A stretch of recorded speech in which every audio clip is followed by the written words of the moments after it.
Welcome back. This is the 17th episode of Pokemon Insurgence in hard mode. Last time we finished out all of Damien's side quests, and now we'll be finishing out the last major side quest of the game. So we're going to head back to Perfection Base, and down here we're going to see that there is a Pokeball with a note inside of it saying that we should head over to Crystal Caves. So that's what we're going to do. So we have to climb right back out of Perfection Base, go outside, fly to Amphitrite, and then surf the Crystal Caves. So, inside the Crystal Caves, we're gonna... I swear we've been here like how many times in this playthrough? Like, it feels like at least 7 or 8 now. Yeah, this game sends you back here a lot. Even in post-game, I feel like we've been here like 5 or 6 times. This time it's all flooded with lava, so we can't get to the home of Timeless. But the Timeless are here anyway. You just saw us talk to Don. Now, while we're in here, we're going to hear the Azure Flute play. And it's going to summon random battles for us. So this is going to be Mega Salamence that we get to take down. Unfortunately, we are not able to catch these battles. So we just get to fight them. Here's Steven.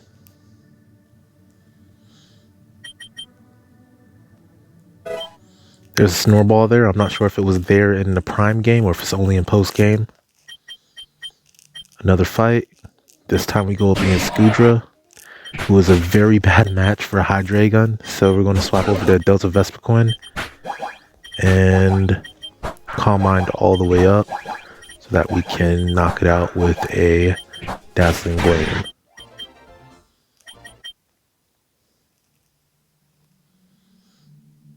After I figure out how to move, we're going to go heal at that circle in Pokemon Tower. And then we have a fight against the Gothitelle. But unique to Pokemon Insurgence, we do have Mega Gothitelle, which has an ability that gives it the Ghost typing as a third type. So it's Psychic, Dark, and Ghost. You have to be mindful of that, or Sphere would not work in this scenario. So after maxing out our special attack, we go ahead and use 2 Dark Pulses to take it down.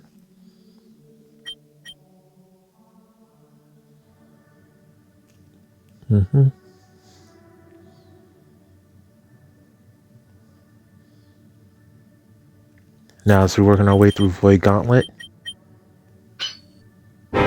we get a legendary intro, and this one's for the duo from Diamond and Pearl.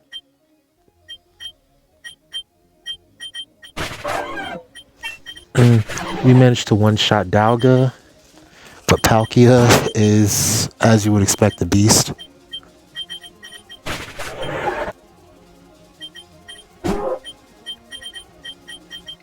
However, under darkness, you can't really withstand a Dark Pulse. Now,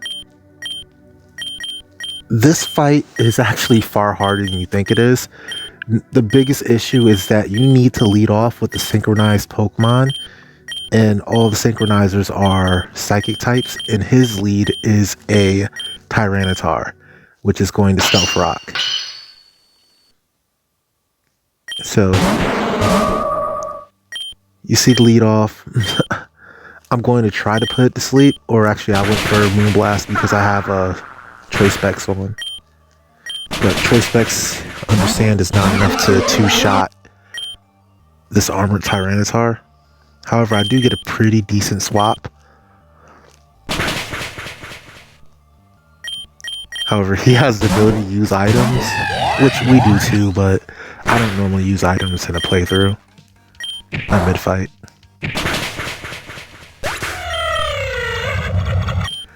That Delta Yanmega is actually incredibly powerful. Its Hurricanes are pretty scary, and I don't know if it has no guard or something, but it feels like it never misses.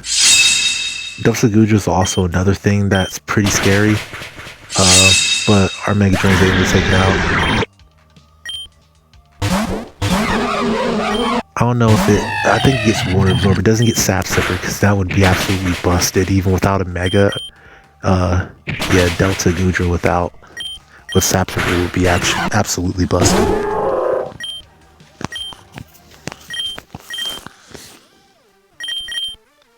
Alright, so he has the advantage of rocks, so we're going to also try to take that same advantage.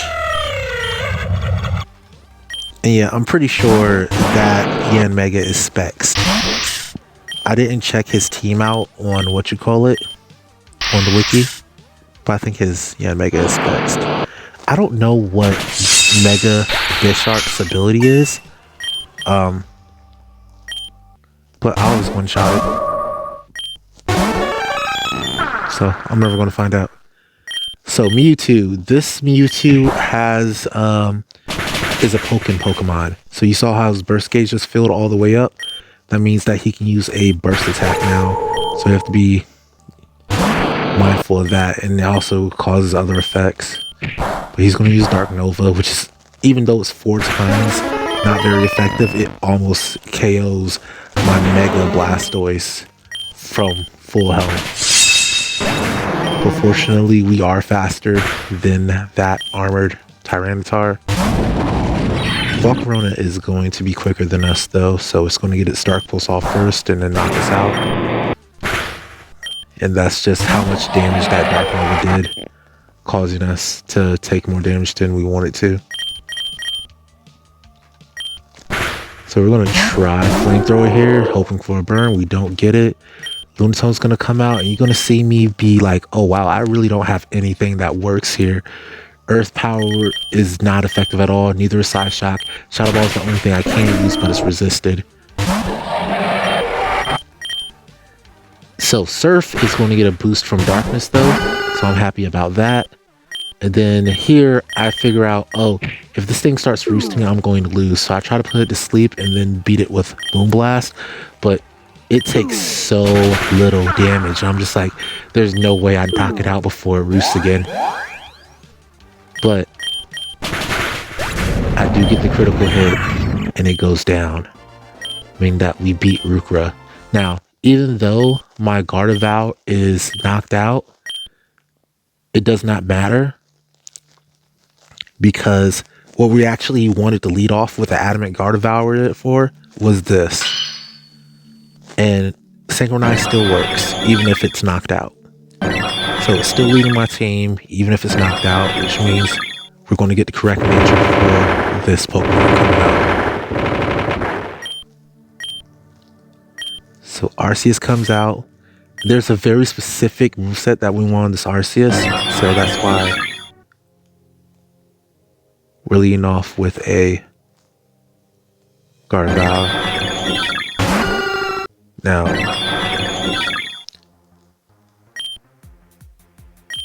I'm not going to waste time actually battling this thing. I'm just going to go straight for Master Ball. Even though his Master Ball didn't work, ours will. So, go ahead and catch it.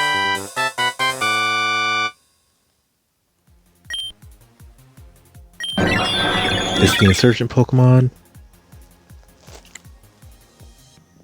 And cool.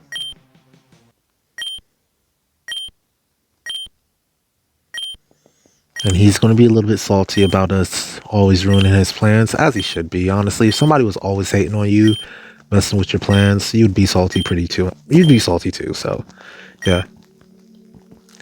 But he says he's going to go to Kanto because there's not going to be any little kids who are defeating gangsters there, which is absolutely true. That totally didn't happen in Gen 1.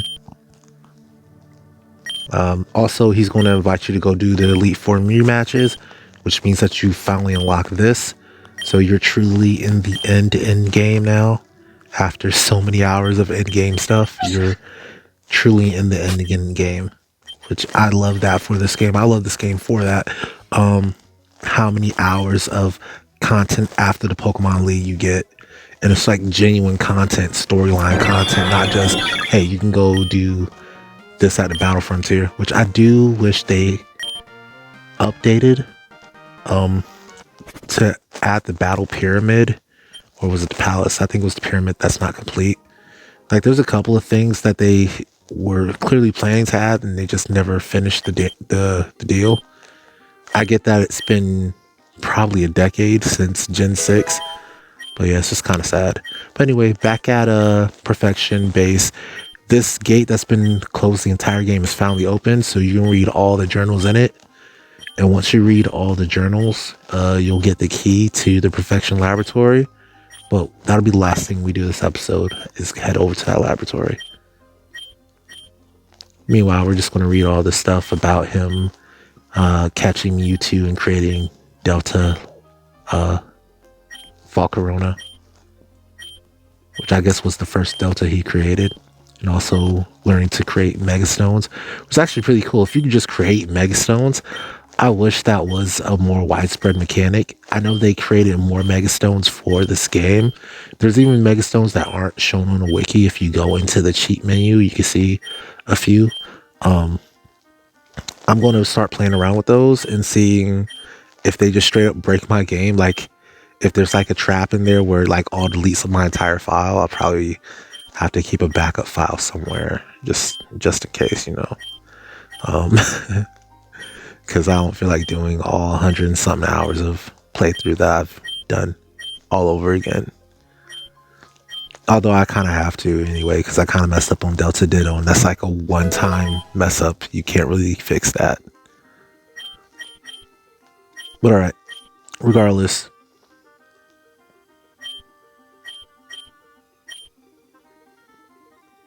We're moving forward.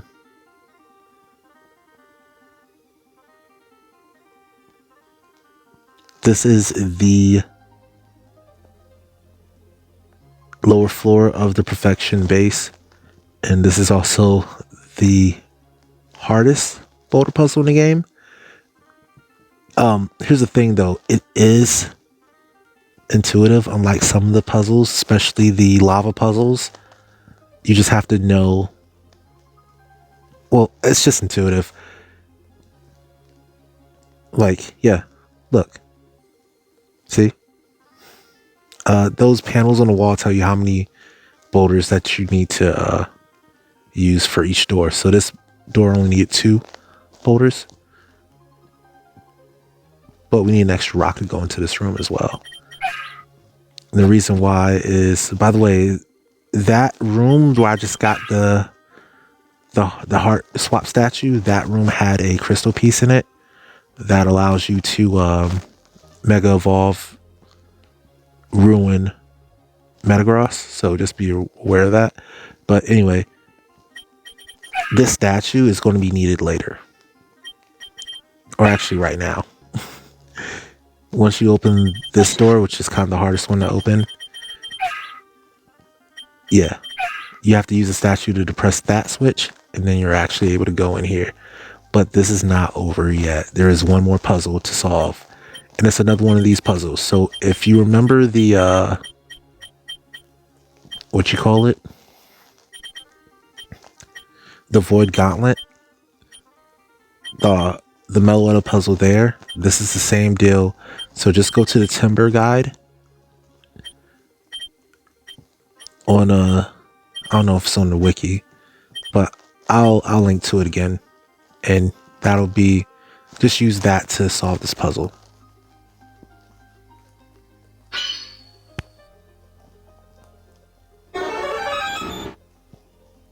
Again, you get a Mewtwo, or this symbol for Mew. It's going to be, instead of Mew, it's going to be its baby. So I think this is the first time we've seen a regular Mewtwo in this game. Or no, it isn't. But anyway, we're able to catch this. I think Tan had a Mewtwo at some point. We're not going to use Master Ball here, even though I kind of felt like it. Instead, we're going to go with this guy, because he's immune to psychic type attacks. I took a little bit of a risk here, and it paid off. So now we just go ahead and keep putting him to sleep. Then after that, throw Ultra Balls at him like it's Gen 1 all over again. I'm not sure if Dusk Ball would have worked. I know Timer Ball would have eventually worked, but I didn't want to use that because that's not very Gen 1, and this is a very Gen 1 fight. I know Ancient Ball would work, but it does make sense to use an Ancient Ball on a Pokemon that's supposed to be a brand new genetic creation. So I'm like, yeah, I'll just use Ultra. Realistically, Master Ball does make the most sense because he's purple and it's purple, but I don't know. I didn't feel like it.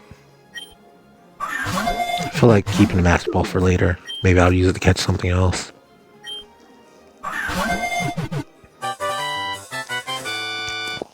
So after, I think that might have been 10 Ultras, we finally catch Mewtwo.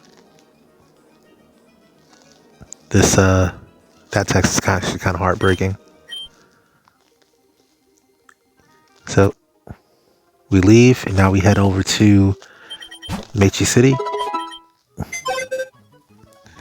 And we can check out our Mewtwo stats. You can see that we got a 10 Mewtwo.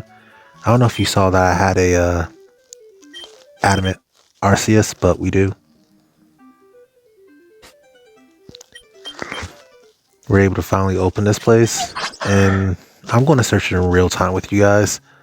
So you're just going to watch me go around and make mistakes.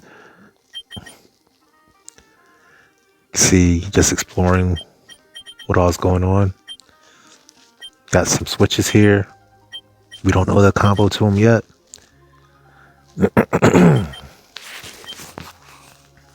Another door there.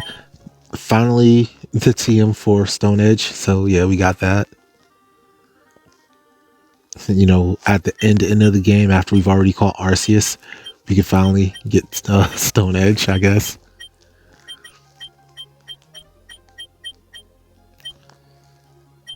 And then, yep, 2-4-3 is the combo there. I check out all the waterways just to see if there's a dive spot, but there aren't any. Check down there to see if that door's open, but it's not. This area does give us some books to read, but they're not worth anything for in terms of actual hints on solving these puzzles. But what we do get is a heart swap statue, which I don't know why that statue's here in lore terms, but what it does do is let us solve that puzzle, which opens up this bottom room, which has a couple things. Has a TM for Bulldoze, which is a very weird TM to keep until the end of the game. And then I don't know if that's the last TM you get access to in the game. Is it? It might just be the last TM you get access to in the game. That's weird. That Bulldoze, I could almost see Stone Edge, but Bulldoze is a really weird one. Yeah. Anyway, this is where you get the hint for the password. Anti-pass 1 is anti-hydrogen, pass 2 is helium. Then it says anti-pass 3, but then nothing following it. So anti-pass 3 is the password, which would be the third element, but with anti in front of it, which would be anti-lithium. So all lowercase anti-lithium. It's slightly, it's a better puzzle than the one that was in Alpha Ruins. I would give them that. Alpha Temple, rather. Here we get the Mewtwo Armor. That is a fantastic piece of equipment. And then also we're going to pick up Larvesta here. We're still using the Timid Synchronizer. And then we're just going to go ahead and catch with a Delta Ball.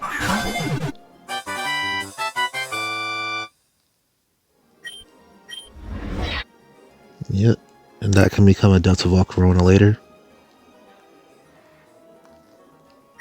And yeah, that'll be it for this episode. As always, I forget until the very end to ask you if you've enjoyed this, to hit that like button, hit that subscribe button if you will. But yeah, I hope you've enjoyed it. Here's some more stuff. When you equip that Mewtwo armor, it changes Mewtwo's ability to Hubris, which is kind of like Moxie, but for special attack. So it's really, really, really strong. Like, you get one revenge kill and you're kind of on a roll. Yeah, with that timid nature, it's going to be fast and very powerful. So I'm going to be experimenting with that as well.